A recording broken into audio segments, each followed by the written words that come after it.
మిత్రులందరికీ good morning. మరొక కొత్త అంశంతో మీ ముందుకు ఏంటంటే మన్ కీ బాత్.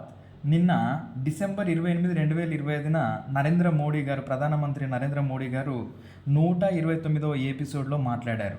అందులో ప్రస్తావించిన అంశాలేంటి, వాటి గురించి మనం ఈరోజు చూద్దాం. అంతకంటే ముందు అసలు అది ఎప్పుడు ప్రారంభమైంది ఏంటి అనేది చూద్దాం. ఒకసారి చూస్తే మన్ కీ బాత్ను మనసులోని మాట అని అంటారు.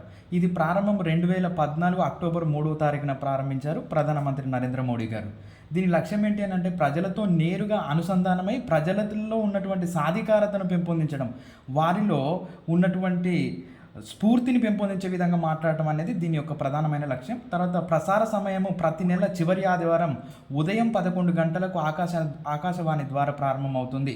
ప్రసార భాషలు వచ్చేసి తెలుగుతో సహా 23 భాషలు, 11 అంతర్జాతీయ భాషలలో ప్రసారం అవుతుంది. తెలుగులో డిడి యాదగిరి వంటి ఛానల్స్ తెలుగులో ప్రసారం చేస్తున్నాయి.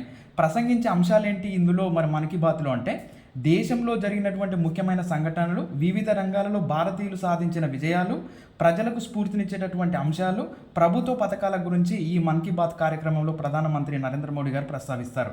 ప్రస్తుత ఎపిసోడ్ వచ్చేసి డిసెంబర్ 28, 2025 అనేది 29వ ఎపిసోడు. కొన్ని సంవత్సరాలలో 2019, 2024 నెలలలో జరగలేదు కాబట్టి ఇది 129వ ఎపిసోడ్గా ఉంది. తర్వాత 129వ ఎపిసోడ్లో ప్రస్తావించినటువంటి అంశాలు మనం చూస్తే ఇది దీనికి సంబంధించినటువంటి పూర్వ జీకే సమాచారం అనుకుంటే ఇప్పుడు ఇది కరెంట్ అఫైర్స్ అవుతుంది. చూస్తే ఆటల్లో మేటిగా నిలిచినటువంటి అంశాలు ఏమున్నాయో చూద్దాం ఒకసారి. భారత పురుషుల క్రికెట్ జట్టు ఆసియన్ ఛాంపియన్ ట్రోఫీలో విజేతగా నిలిచింది న్యూజిలాండ్ మీద. ఆసియా కప్పును గెలుచుకుంది ఇటీవల పాకిస్తాన్ మీద. అదేవిధంగా భారత మహిళల క్రికెట్ జట్టు ప్రపంచ కప్పు నెగ్గింది సౌత్ ఆఫ్రికా మీద.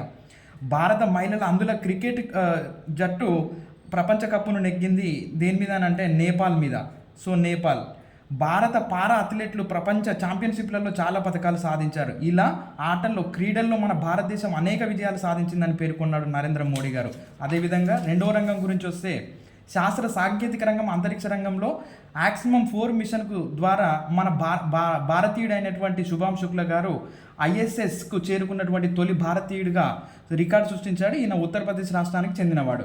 జనవరి 12ను జాతీయ యువజన దినోత్సవాన్ని పురస్కరించుకొని ఇక నుండి యువనేతల సదస్సుగా నిర్వహిస్తామని పేర్కొన్నాడు మోడీ గారు. తర్వాత ఈ మూడో అంశంగా మరింత విశ్వాసాన్ని ఇచ్చిన అంశాలు ఏమని పేర్కొన్నాడంటే ప్రయాగ్రాజు మహాకుంభమేళ యావత్ ప్రపంచాన్ని ఆశ్చర్యపరిచింది. అదేవిధంగా కొత్త తీర్మానాలు, కొత్త ఆశలతో 2026 వైపు అడుగులు వేద్దామని పేర్కొన్నాడు. నాలుగో అంశంగా సొంతంగా యాంటీబయాటిక్స్ వాడొద్దు. ఎందుకు దీన్ని ప్రస్తావించాడు మోడీ గారు అని అంటే ఇటీవల మధ్యప్రదేశ్ రాష్ట్రంలో కోల్ట్రీఫ్ అనేటటువంటి దగ్గుమందును తాగినటువంటి 14 మంది చిన్నపిల్లలు మరణించారు. దానిని ఉద్దేశంగా చేసుకొని మాట్లాడాడు మోడీ గారు. ఏంటి అని అంటే ఐసీఎంఆర్ ఇటీవల నివేదికను విడుదల చేసింది. ఆ నివేదికలో యాంటీబయాటిక్స్ విపరీతంగా వాడుతున్నారని ప్రస్తావించడం జరిగింది. దానిని ఉద్దేశించి యాంటీబయాటిక్స్ ఎక్కువగా వాడొద్దని సూచించాడు. అదేవిధంగా న్యూమోనియా, యూటీఐ వంటి వ్యాధుల యాంటీబయాటిక్స్ అసలు పని చేయకుండానే మారిపోతున్నాయనే విషయాన్ని కూడా ప్రస్తావించాడు.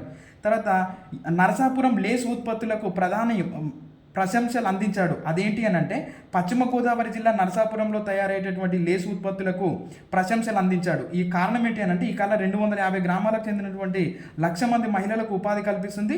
ఇది చేతితో తయారయ్యేటటువంటి సున్నితమైన అందమైన జాలి అల్లికలు. దీన్ని బట్టలు, అలంకరణ వస్తువులపై ఉపయోగిస్తారు.